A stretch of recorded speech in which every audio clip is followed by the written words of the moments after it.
You should be a monster.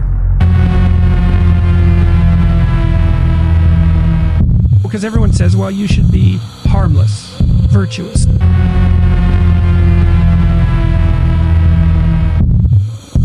You know, you don't want to be too aggressive. You don't want to be too assertive.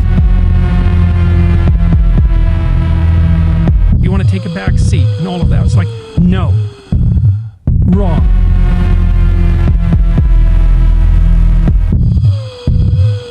You should be a monster, an absolute monster, and then you should learn how to control it.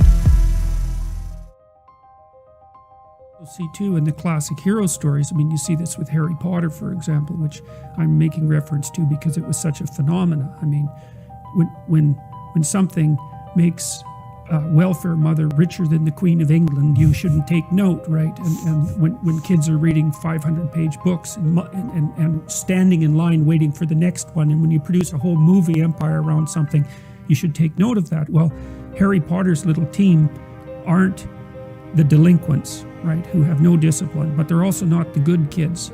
They're the kids who will break rules when necessary, and that's the issue. Break rules when necessary. Now the question is, when is that necessary? Well, that's sort of the ultimate ethical choice.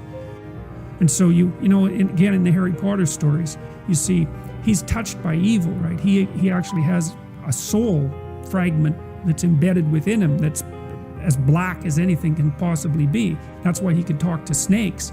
But without that, he wouldn't be able to have any victory. And that's exactly right psychologically. Unless you can think the way that an evil person thinks, then you're defenseless against them, because they'll go places you can't imagine, and then they win. That's why a dragon hoards gold. It's like, what's up with that? Well, it'll eat you. And it will. But it has gold. Well, so what do you do about that? Because it's paradoxical demands. Well, what you want to do is face the dragon and get the damn gold. That's what you want to do. Well, you have to be a paradoxical being even to do that. So, you know, in The Hobbit, for example, when, what's his name? Frodo, right? It's not, or it's Bilbo. It's Bilbo in The Hobbit. You know, he's kind of this little underdeveloped, overprotected Shire dweller, and he's called on a great adventure to go and find the dragon, and he has to become a thief in order to manage it. Well, that's pretty weird, you know. It's like, well, it's because as a good citizen, he's just not enough to conquer a dragon. He has to also become a bad citizen in some sense. He has to incorporate the part of himself that's monstrous, let's say, and develop that and hone it. And that's to say that, well, if you're harmless, you're not virtuous. You're just harmless. You're like a rabbit. A rabbit isn't virtuous. It just can't do anything except get eaten. It's not virtuous. If you're a monster and you don't act monstrously, then you're virtuous.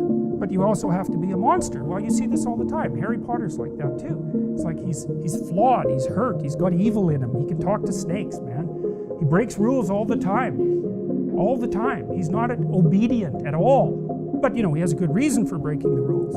And if he couldn't break the rules, him and his little clique of rule-breaking, you know, troublemakers, if they didn't break the rules, they wouldn't attain the highest goal. So it's very peculiar, but it's a very, very common mythological notion. You know, the hero has to be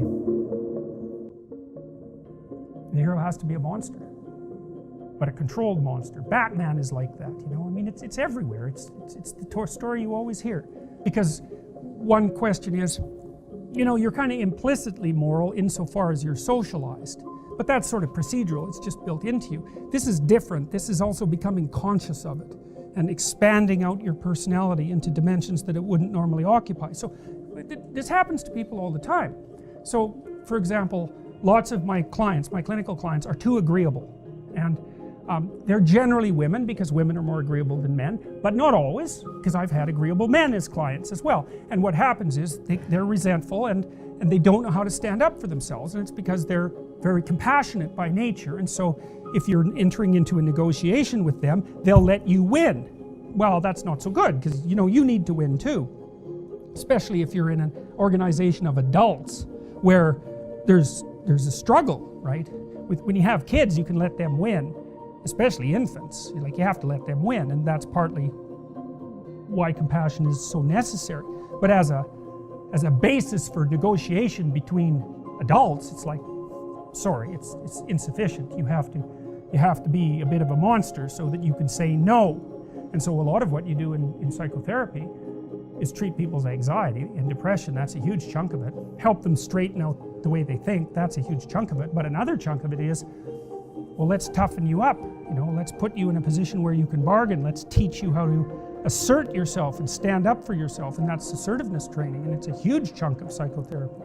And you need to learn it. It's like, because part of how you regulate your interactions with other people is to negotiate.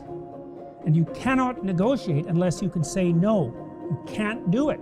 And it causes conflict to say no, and if you don't like conflict, which is basically the definition of being agreeable, then you can't tolerate the conflict, and so then you can't negotiate on your own behalf, and so then you keep losing, and you're bullied, and you know, it's not good. Then you get resentful, and it's really not good.